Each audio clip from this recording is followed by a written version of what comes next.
papa niya. Kaya sa Sir, sandali lang, sir, ha? Sandali lang, sir. Itong ilong ng bata, sir, matangos, eh. Oo nga po eh. Yung ilong ko pagkatangos, dito sa palapad eh. Bakit sabihin niya yung sirapi? Yun ang inaano ko kasi babae yung anak ko eh. Hindi, sir, kasi sir, yung ilong ng itong bata, pag ganun, sir, oh, yung patulis, mula sa taas, pababa, tapos matulis. Yung sa inyo, sir, ano sa palagay niyo, sir, sa inyo, sir? Kabilaan po yung sa akin eh.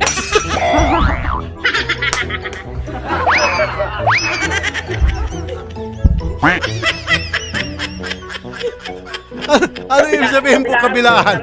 Kabilaan yung pagkataas yan sa akin. Kabilaan yung pagkatangos sa ilong mo. So, ibig sabihin, matangos sa kanan, matangos sa kaliwa. Opo. Parang kay Shari, gano'n. Kapakita yung